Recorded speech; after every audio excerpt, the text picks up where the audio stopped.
Բարձր սիրելի հայրենակիցներ, եթերում կրկին քաղաքական խաչմերուկն է եւ այսօր մեր հյուրն է Երևանից Հայաստանի ազգային ժողովի падգամավոր պարոն Շիրակ Թորոսյանը։ Բարձր պարոն Թորոսյան, շնորհակալ ենք, որ միացաք մեզ։ Բարև ձեզ, պարոն Այվազյան, շնորհակալ եմ հրավերի համար։ Պարոն Թորոսյան, մի քանի կարևոր հարց ունենք այսօր ձեզ հետ քննարկելու, բայց երևի թե սկսենք Ռուսաստանից, հայ-ռուսական հարաբերություններից։ Վերջին 2 ամիսների ընթացքում մենք տեսնում ենք ակնհայտ լարվածություն հայ-ռուսական հարաբերությունների մեջ, այն բանից հետո, երբ որ Վլադիմիր Պուտին-Փաշինյան հանդիպումը տեղի ունեցավ, հատկապես հետո վերջին այս ամիսների ընթացքում ավելի սուր դարձան այդ հայտարարությունները, համեմատությունները Ուկրաինայի հետ եւ վերջին շաբաթների ընթացքում հայկական ապրանքների մի մասը, եւ կարելի ասել արդեն երևի թե մեծ մասը, հերթով արգելվեց մուտքը ապրանքների Ռուսաստան։ Նախ ինչի հետ է այս ամենը կապված եւ հաջորդ հարցս, որը որ ավելի թարմ է, Վլադիմիր Պուտինի երեկվա հայտարարությունը, որ Հայաստանը ինքնիշխան երկիր է եւ որպես ինքնիշխան երկիր կարող է ընկերակցել այն երկրների հետ, ում հետ ցանկանում է, ով որ գաղափարապես ավելի մոտ են Հայաստանին, բայց խնդրում եմ, հռետորաբանության մեջ փոփոխություն արդեն խնդրանքի անցավ, որ Հայաստանում անցկացնեն հանրաքվե։ Ինչի փոխվեց ոճը հայտարարության։ Այս 2 հարցը։ Հա, իրականում կարևոր հարցեր եք բարձրացնում, պարոն Այվազյան։ Նշեմ նախ, որ այն գործողությունները, որ հիմա իրականացնում է Ռուսաստանը Հայաստանի նկատմամբ, այդ ամենը քաղաքական ենթատեքստ ունի եւ ուղիղ իմաստով կապված է առաջիկա խորհրդարանական ընտրությունների հետ։ Դա իրանք էլ չեն թաքցնում եւ Օվերչուկը եւ Գալուզինը եւ մյուս պաշտոնյաները այդ մասին բացահայտ խոսում են, որ դա արվում է Հայաստանի այսօրվա իշխանությունների վարած քաղաքականության պատճառով եւ արտաքին կողմնորոշումների պատճառով հիմքում ունենալով նախընտրական կամպանիա։ Խոշոր հաշվով Հայաստանը այսօր չի վարում որևէ քաղաքականություն, որը հակասում է հայ-ռուսական հարաբերություններին, նրա դինամիկային, նրա տրամաբանությանը եւ նրա ապագային։ Ամենևին մենք ուղղակի ուզում ենք, որ հայ-ռուսական հարաբերությունները իրագործվեն փոխադարձ հարգանքի եւ փոխադարձ արդյունավետ շահի հիման վրա, այո։ Եթե որևէ մեկ բան չի դուր գալիս ռուսական կողմին, դա չի նշանակում, որ մենք դա չենք անելու, որովհետեւ այնինչ անում ենք, բխում է զուտ հայկական պետականության շահերից։ Եվ այստեղ ամբողջ խնդիրը, ինչպես ասում է ժողովրդական խոսքը, այստեղ է թաղված շանգլուխը, եւ ես կարծում եմ, որ մեր ռուս գործընկերները պետք է ուղղակի հարմարվեն այն մտքի հետ, որ կա Հայաստանի Հանրապետություն, որը ունի պետական եւ ազգային շահեր։ Եվ այդ պետական եւ ազգային շահերը սպասարկվում են Հայաստանի Հանրապետության իշխանությունների կողմից։ Կարծում եմ, որ Ռուսաստանը բազմաշերտ երկիր է եւ այնտեղ կան հստակ շերտեր, կառավարական նաև համակարգում, ովքեր գիտակցում են մեր այս մոտեցումը, եւ ովքեր պատրաստ են ընկալելու դա։ Այլ բան, որ կան շերտեր, որոնք թշնամաբար են մոտենում այդ մեր մոտեցումներին եւ փորձում են ամեն ինչ փորձել լուծել կացինի տրամաբանությամբ։ Նույն իշխանությունների մեջ են այդ շերտերը։ Այո, տարբեր, որովհետեւ ռուսական իշխանությունները իրանք բազմաշերտ են եւ կան շերտեր, օրինակ, ասենք Կրեմլում մենք գրեթե չենք տեսնում հակահայկականություն։ Կրեմլում կա նախագահ Պուտինը, կա նրա խոսնակ Պեսկովը, եւ նրանց արտահայտություններում մենք երբեք հակահայկականություն կամ գոնե առնվազն կոշտ հակահայկականություն մենք չենք տեսնում։ Բայց կան այլ շերտեր, որտեղ Արտգործ նախարարությունը։ Մենք հա մասնավորապես ինչու ոչ, այլ հենց արտգործ նախարարությունը կամ այսպես սֆերայի կառույցներ չանվանենք, հա, այդ կառույցները, ովքեր իրենց գործողություններում ակնհայտ ցուցաբերում են հակահայկականությունը, բայց գոյություն ունի շատ բարձ ճշմարտություն։ Մենք հայերս ուզում ենք պետություն ունենալ, թե չենք ուզում, սա շատ կարևոր հարց է։ Եթե ուզում ենք պետություն ունենալ, ապա այդ պետությունը պետք է լինի ինքնիշխան, սուվերեն։ Եթե այդ պետությունը պետք է լինի ֆորմալ, խամաճիկ, մարիոնետ, կախված ինչ-ինչ ուժերից կամ երկրներից, ապա այստեղ անձամբ ես խնդիր ունեմ եւ կարծում եմ հաջողորդի գերակշռ մեծամասնությունը խնդիր ունի։ Սրա մասին է խոսքը։ Եվ ձեր երկրորդ հարցը հետ կապված, ներողություն հիշացրեք։ Վլադիմիր Պուտինի հռետորաբանությունը փոխվեց, Ուկրաինայից համեմատություն կար, հիմա ոչ։ Ես կարելի ասել արդեն այդ հարցին պատասխանեցի, նշելով, որ կրեմլյան շրջանակներում հակահայկականություն չկա կամ առնվազն կոշտ հակահայկականություն չկա, եւ այդ այսպես կոչված ձեր ձևակերպմամբ մեղմացումը նոր բան չի, դա միշտ կրեմլյան ոճն է եւ ես դա ողջունում եմ, որովհետեւ ի վերջո ռուսական պետության քաղաքականության թիմեր պատասխանատուն հենց Կրեմլն է, որտեղ եւ կերտվում է ռուսական պետության շահն ու քաղաքականությունը, եւ ակնհայտ է, որ նրանք շատ լավ հասկանում են, որ Հայաստանի Հանրապետությունը իրավունք ունի լինելու պետություն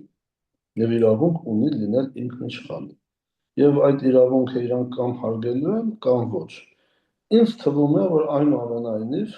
զուտ Կրեմլում հարգանքի բաղադրատարը կոմպոնենտը կարծեք թե ավելի բարձր է, եւ իրենք ընկալում են, որ պիտի լինի սուվերեն Հայաստանի Հանրապետություն։ Պարոն Թորոսյան,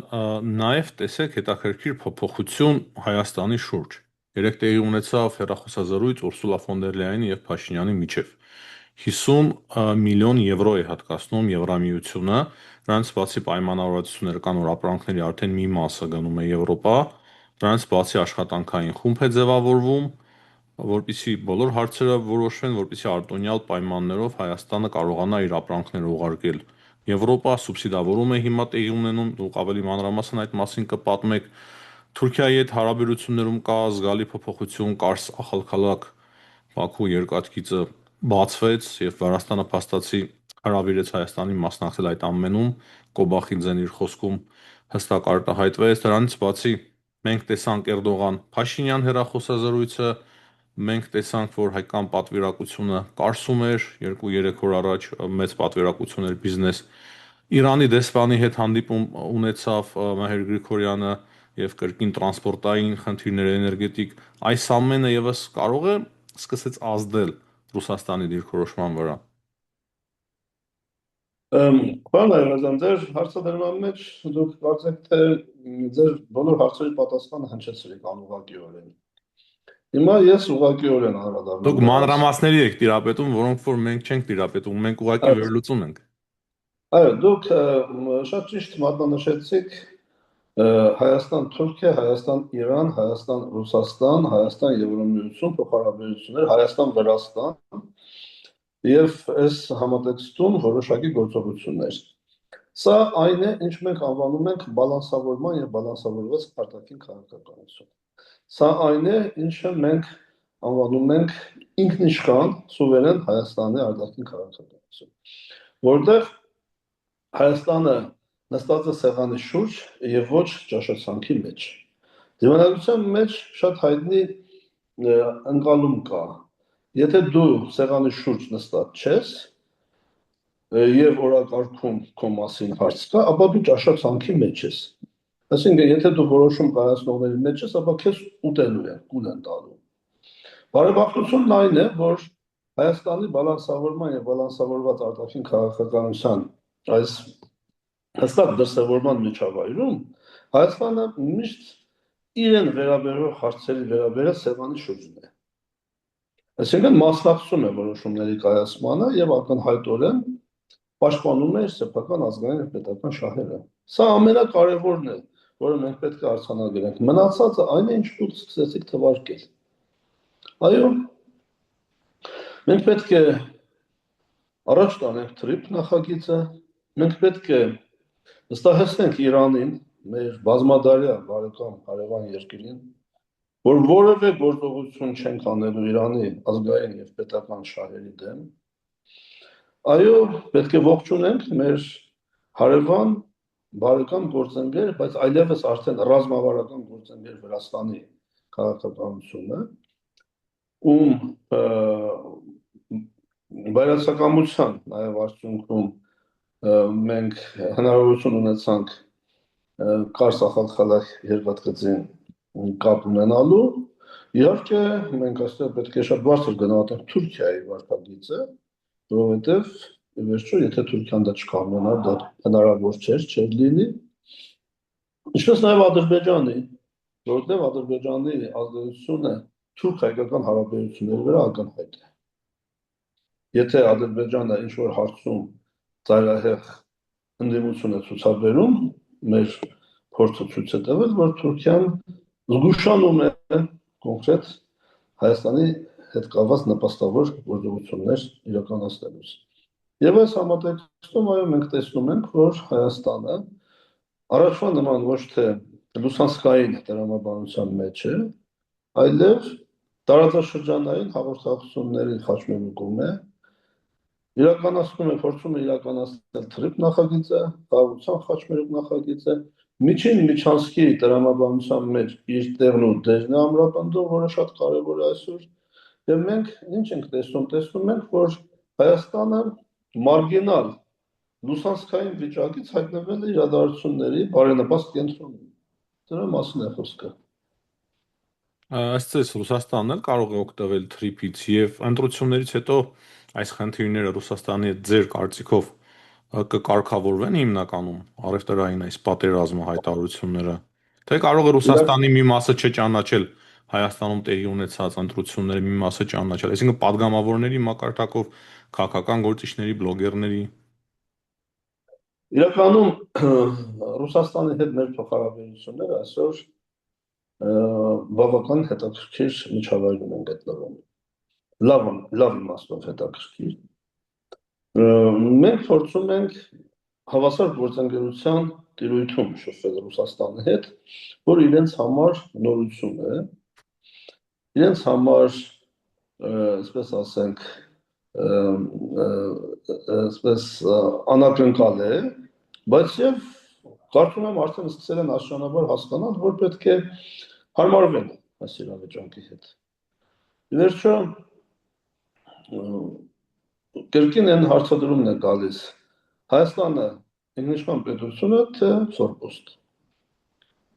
Այսօր մենք գնում ենք ինքնիշխան պետության ճանապարհով եւ կարծում եմ, որ Ռուսաստանի Դաշնությունը ի վերջո դա պետք է հիմք ընդունի հայ-ռուսական հարաբերությունում եւ կարծեմ թե ընդունում էլ է նաեւ, որովհետեւ մենք ԵԱՏՄ անդամ ենք եւ այսօր հայկական ապրանքների նկատմամբ խտրական վերաբերմունքը Ռուսաստանի Դաշնությունը արտահանելու եւ Ռուսաստանում նաեւ ԵԱՏՄ մյուս երկրներ արտահանելու ժամանակավոր բնույթ է կրում եւ պայմանավորված է զուտ առաջիկա խորհրդարանական ընտրություններով։ Իմ համոզմունքն այն է, որ ընտրություններից հետո Ռուսաստանը շատ արագ վերանայելու է այդ որոշումները, որովհետեւ իրենք չեն ասում, որ փակում են հայկական ապրանքների ճանապարհները, ասում են սահմանափակում են որոշ ապրանքների Վնասատուներ են հայտնաբերում։ Ելնելով նրանից, որ նոր է այդ ապրանքների արտադրման սեզոնը սկսվում, ելակ է, այնտեղ լոլիկ է, վարունգ է եւ այլն, ծաղիկ, հա, եւ նոր սեզոնին պետք է սելխոզնadzորը, այսինքն ռուսական գյուղատնտեսական վերահսկողական ծառայությունը դեռ պետք է ուսումնասիրի այսօր համապատասխանում են չափորոշիչների թե ոչ։ Դե հասկանում ենք ինչի մասին է խոսքը, բայց նաեւ հասկանում ենք, որ դա երկար չի կարող տևել, որովհետեւ իրանք են քաչ գիտակցում, որ իրանք այդ գործողություններով էականորեն նպաստում են, որ մենք արտաքին առևտրի արագ դիվերսիֆիկացիա կազմակերպենք, այսինքն զանազանեցում եւ արդեն իսկ արկա են փաստեր, որ հայկական ծաղիկը, լոլիկը, ելակը արդեն նոր շուկաներ են բացահայտել։ Լատվիա հատկապես։ Այդ թվում այդ շուկաները եւ Եվրամիությունում են եւ մեզնից դեպի հարավ արաբական աշխարհ եւ պետք է նշենք նաեւ, որ այդ շուկաները մեզ համար կարող են դառնալ հեռանկարային եւ վերջնական առաջիկայում, ինչը մեզ արագ հնարավորություն կտա մտածել ԵԱՏՄ-ի այլընտրանքի մասին։ Արդյոք դա ուզում է Ռուսաստանը, կարծում եմ ոչ։ Ռուսաստանը եւ ԵԱՏՄ մյուս երկրներ բնականաբար կցանկանան, որ Հայաստանը մնա ԵԱՏՄ դիրույթում, եւ մենք էլ ենք այսօր ուզում։ Մենք այսօր որևէ մեկս չենք հայտարարել, որ ԵԱՏՄ-ից դուրս են գալիս։ Մենք չենք հայտարարել, որ մտնում ենք Եվրամիություն։ Մենք ասում ենք, որ ցանկալի է հասնել Եվրամիության ստանդարտներին, մերձենալ Եվրամիությանը, որակական բարձր չափանիշների հասնել։ Դեռ պետք է տեխնազոյի կարգավիճակ։ Ուզի միանալ Եվրամիությանը, մենք դա քննարկենք, չի ուզի, մենք ձեռք բերած բարձր չափորոշիչներով ավելի բարձր դիրքեր կունենանք նույն ԵԱՏՄ շուկայում, ունենալով նաև այդ շուկաներ։ Դրա մասին է խոսքը եւ կարծում եմ, որ առաջիկա գործընթացները մեզ համար ավելի բարենպաստ են լինելու, առավել եւս, որ մեր արտադրողը խնդիր չի ունենալու, որովհետեւ կառավարությունն արդեն հայտարարել է որոշակի ապրանքների գծով համաֆինանսավորման սուբսիդիայի մասին, ելակ, ծաղիկ, լոլիկ արտադրողների եւ այն բոլոր ապրանքատեսակների, որոնք այս պահին ջերմոցային արտադրության մեծ ծավալ ունենք եւ որի հիմնական սպառող է ԵԱՏՄ շուկաները, մասնավորապես ռուսական շուկա եւ այս պահին մենք սահմանափակումներ ունենք այդ շուկայում եւ արդեն իսկ գնացել են որոշակի խմբաքանակներ ծաղիկի, լոլիկի, ելակի դեպի այլ շուկաներ եւ վստահ եղեք, որ ձեր ասած Ուրսուլա ֆոն դեր Լայենի այդ շփումը, այդ 50 միլիոն եվրոյի արագ աջակցությունը դրանք ինչի մասին են։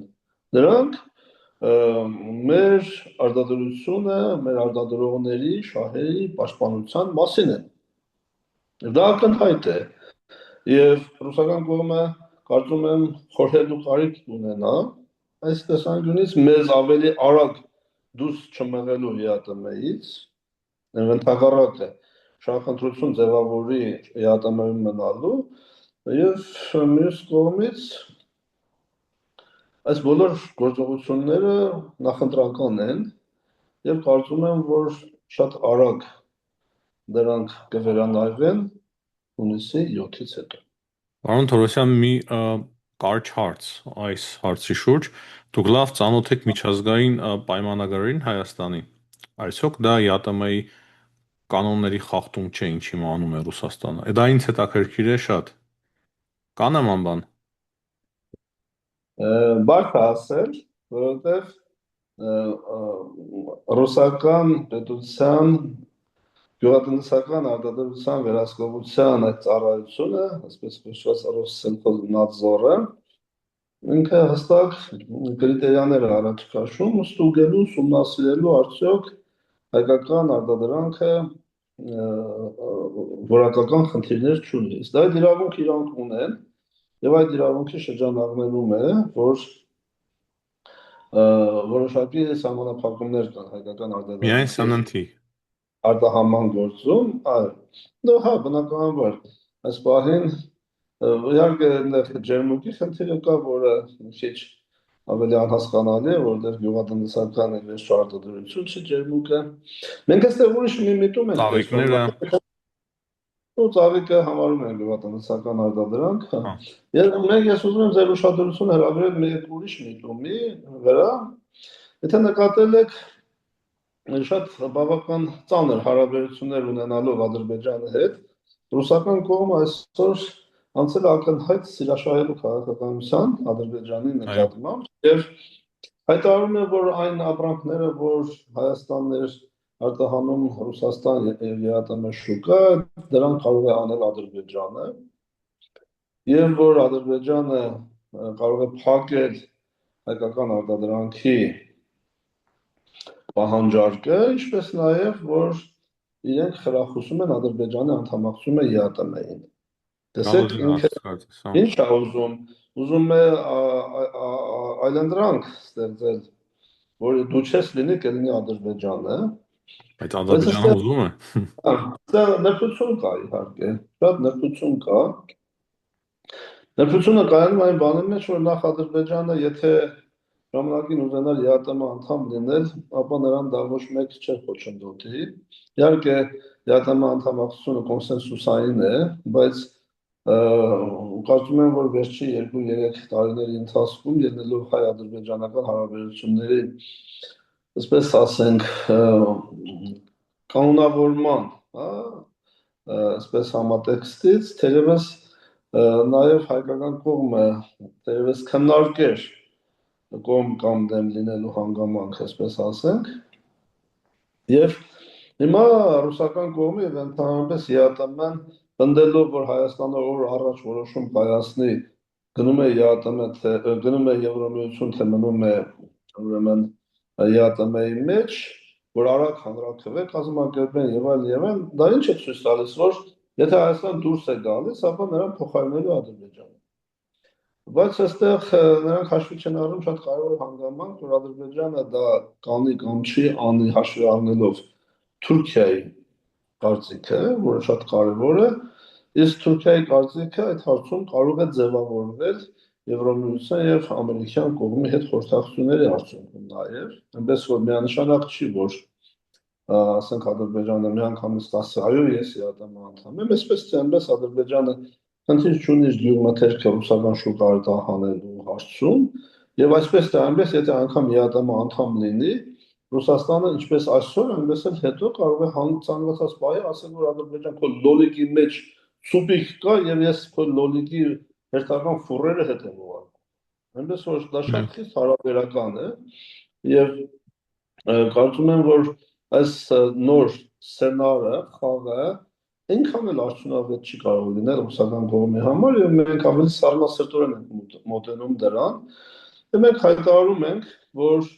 այս պահին մենք հանրաքվե անելու անհրաժեշտություն բացառապես չունենք, որովհետև մենք ԵԱՏՄ-ից դուրս գալու օրակարգ այս պահին չունենք, որովհետև չի հասունացել Եվրամիության անդամակցելու մեր օրակարգը, եւ եթե ինչ-որ մի օր հասունանա, ինչ-որ մի օր դա քննարկվի եւ ԵԱՏՄ-ն եւ Եվրամիությունը ներողություն ցանկություն հայտնի մեզ կարգավիճակ տալ, ասենք օրինակ անդամության տեխնազության եւ սահմանի չափորոշիչներ, որոնց մենք պետք է հասնենք վերջնականապես Եվրամիություն մտնելու, այդ դեպքում Հայաստանում կարող է քննարկվել արդեն հանրաքվեի հարցը, մտնում ենք Եվրամիություն, թե մնում ենք ԵԱՏՄ-ում, այնպես որ այդ շտապողականությունը արդարացված չի ԵԱՏՄ գործընկեր պետությունների կողմից, մեզ համար ընդունելի չի եւ մենք ստիպված չենք լինի հապճեպ եւ հրատապ այդ թեմայով հանրաքվե կազմակերպելու եւ հետագա զարգացումները ցույց կտան, թե ինչ կլինի եւ ինչպես կլինի։ Պարոն Թորոսյան, անցնենք Հայաստանի ներքաղաքական հարցերին։ 2 օր անց Հայաստանում տեղի ունենալու ազգային ժողովի ընտրություններ։ Դուք ոչ պակաս շփվում եք ջավախցիների, չնայած որ ես բանակում եմ ջավախում, հնարավոր է նույնիսկ շատ ավելի, քան ես, եթե անկեղծ լինենք, եւ այսօր մի հետաքրքիր միֆ է պատտվում, թե իբր շատ ու շատ ջավախցիներ տրամադրված են ընդդեմ Հայաստանի իշխանությունների կամ Ռուսաստանից լուրջ ուղղորդումներ կան, որքանով այդ ուղղորդումները նախ համատարած են եւ երկրորդը որքանով այդպես միանշանակ ջավախք հայերը ըստ ձեզ պետք է քվեարկեն ընդդեմ Հայաստանի իշխանությունների։ Հաջորդ հարցն էլ կա ջավախքի մասով, բայց դա հետո։ Շնորհակալություն, կարևոր հարցեր եք բարձրացնում, բայց մինչ ջավախին վերաբերող հարցերին անդրադառնալը ես ամփոփիչ մի միտք ասեմ, որ Ռուսաստանի հետ մեր փոխհարաբերությունները, նկատի ունեմ Հայաստանի Հանրապետության փոխհարաբերությունները շատ կարևոր են, շատ անհրաժեշտ են, մեզ համար օգտակար են։ Մենք Ռուսաստանի հետ կապված ենք բազմաթիվ թելերով, ամենակարևորը առևտրատնտեսական հարաբերությունների ոլորտում Եվրասիական տնտեսական միության շրջանակներում եւ ես համար Ռուսաստանի հետ հարաբերությունները չափից դուրս կարևոր են վերահաստատել։ Մնացած խոսույթը, գործողությունները, ամեն ինչը թող փորձեն չվնասել այդ հարաբերությունները։ Մեր հարաբերությունները, բայց մի կարևոր սկզբունքային կետ ունեն. Փոխադարձ հարգանքի եւ փոխադարձ սուվերենության հարգանքի հիման վրա պետք է լինի այս ամենը։ Եթե դա չի պահպանվում, այ նոր այստեղ խնդիր է առաջանում։ Հույսով եմ ուշքի կգան։ Ինչ վերաբերում է Ջավախ,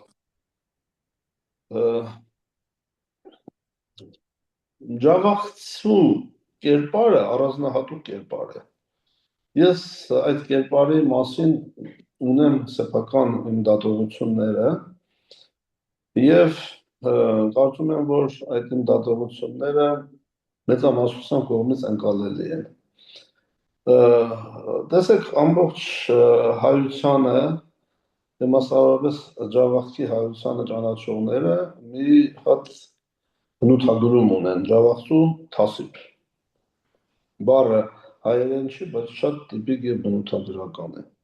Ջավախցու թասիբ։ Ով ծանոթ չի այդ թասիբին, կարծում եմ բոլորը ծանոթ են։ Բոլորը, ովքեր շփվել են Ջավախցու հետ,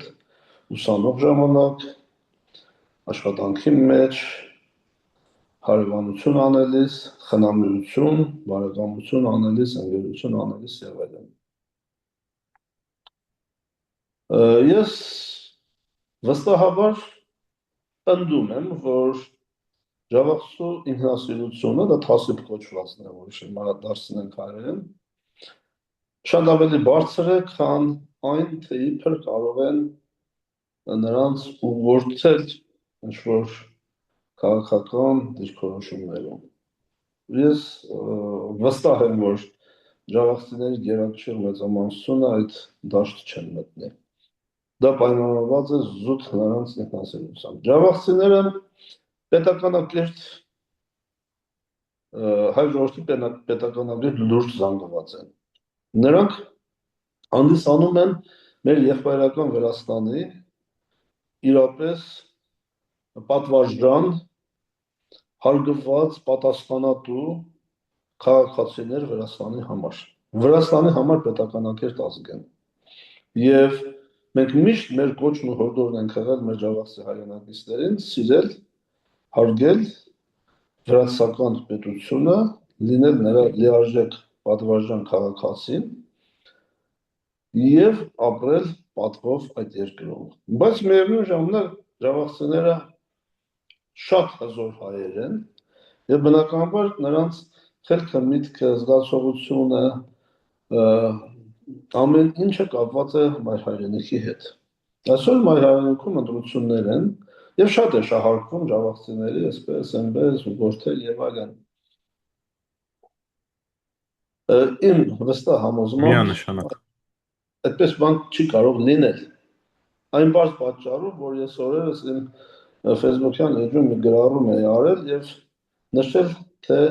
2018-ից ի վեր հայկական պետությունը հենց այդ հարցին էի ուզում, որ անդրադառնայինք վերջում, շատ կարևոր է։ է։ Աշխատանքները կատարել այո Ջավախքի եւ Ջավախցու համար, բայց անկախ նրանից հայկական պետությունը դա անում է, թե չի անում, արել է, թե չի արել, անելու է, թե չի անելու։ Միևնույն է, Ջավախցին միշտ իր բարձրության վրա է, պաշտելով իր հայկական պետությունը, գտնելով, որ հայկական պետության հզորությունը դա համայն հայության հզորությունն է, եւ ջավախցիները միշտ եղել են Հայաստան-Վրաստան ջերմ եւ իրական բարեկամության կամուրջը, հանգույցը։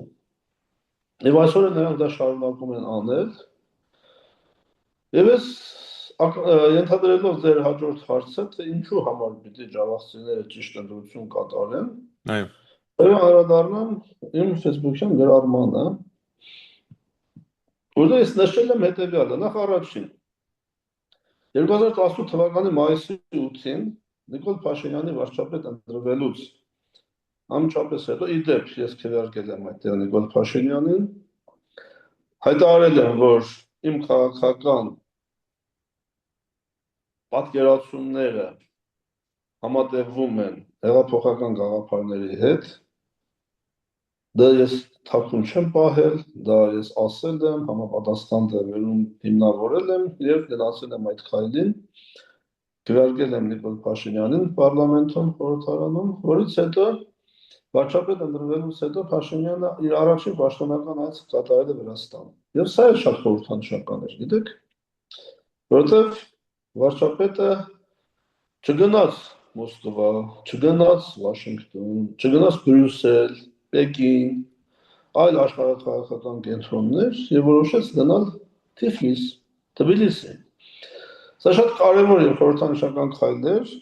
հարևան բարեկամ գործընկեր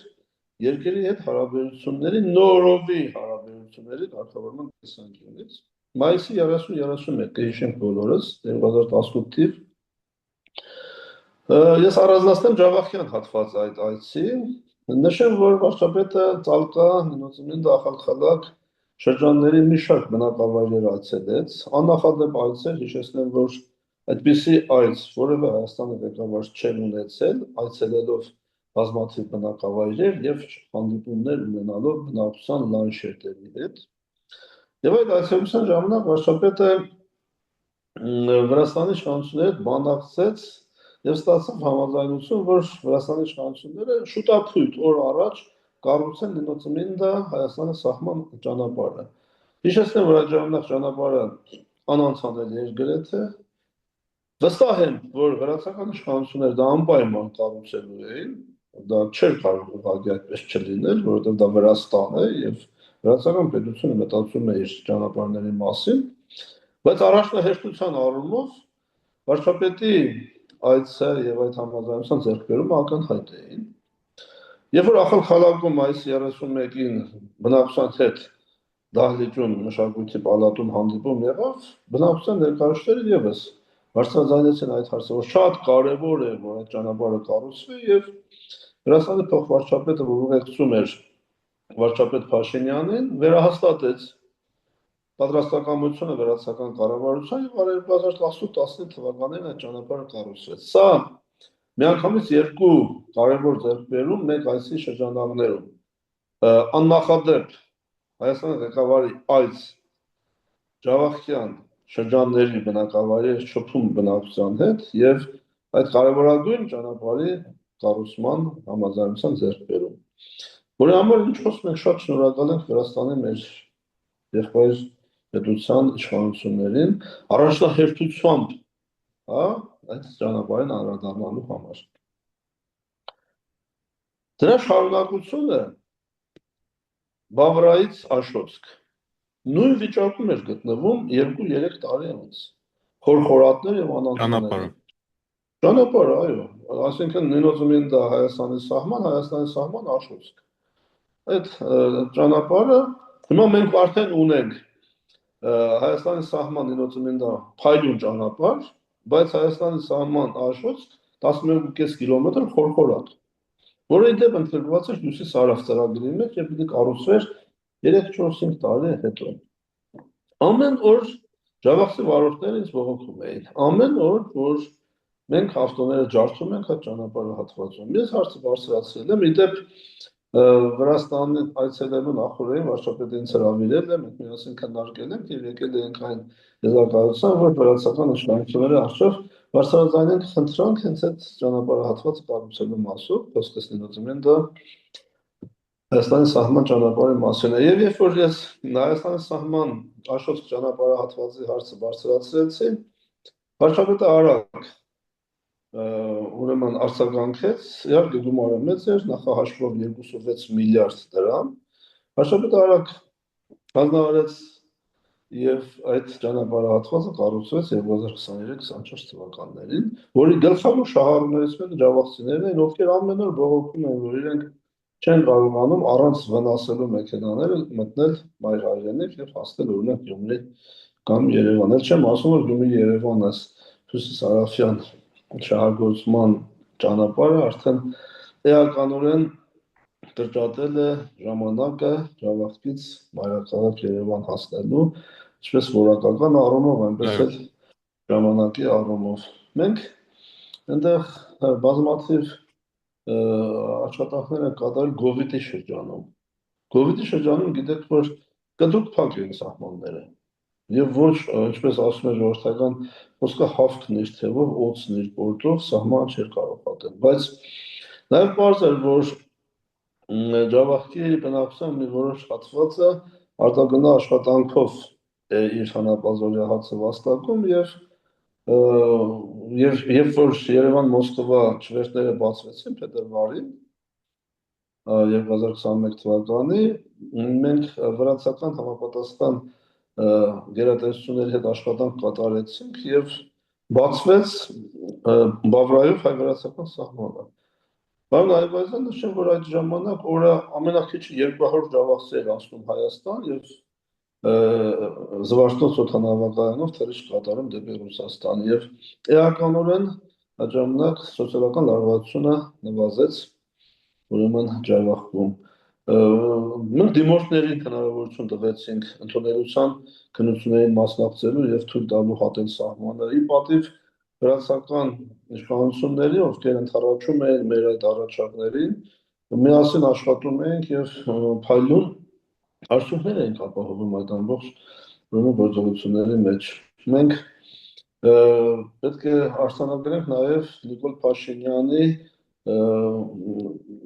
տեսախցիկ արագաչափերի ուրեմն տուգանքների ներումը ջավախցիներին։ Երբ որ 2018-ին իշխանության գալուց հետո վարչապետ Ամրանը հանդես եկավ տասնյակ միլիարդավոր դրամների ուրեմն ներմամբ Հայաստանի քաղաքացիների համար, բարձրացավ, որ վրացական պետհամարանիշները եւս 2018 թվականի հունվարից արդեն նկարվում էին եւ տուգանքներ էին գեներացվում եւ իմ միջամտությամբ նամակ խեղեցի վարչապետին, վարչապետը համաձայնեց, հանձնարարեց համապատասխան գերատեսչություններին, Սերելի Էդուարդ, ավելի քան կես միլիարդ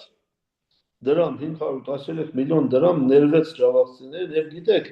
մարդ կար, որի ավտոն արժեր, ասենք, օրինակ 3-4 հազար $, ասենք 1,2 միլիոն դրամ, բայց ինքը 2 միլիոն դրամի տուգանք ուներ, այդքան նկարվել էր, այսինքն եթե անգամ մեքենան ծախեր, այդ տուգանքից չէր ազատվի։ Այսպեսի հարցեր ենք լուծել։ Էլ չեմ ասում թոշակառուների հարցը։ Պատկերացրեք, որ երբ քաղաքացի հանդիսացող շուրջ 7000 ուրեմն ջավախցի հնարավորություն ստացան օրենքի շրջանակներում։ Հնարավորություն ստացան թոշակ եւ նպաստ ստանալ նաեւ Հայաստանում։ Եվ այս պահի դրությամբ դա տարեկան կազմում է շուրջ 3.1 միլիարդ ՀՀ դրամ։ Եվ Սերելի Էդուարդ, մենք պետք է արձանագրենք, որ այս ամենը կա նաեւ դրամաշնորհային բազմաթիվ ծրագրեր, որոնք նպաստում են Ջավախքում հայապահպանությանը, մշակույթի զարգացմանը, դրանց նաեւ դուք եք մասնակցել։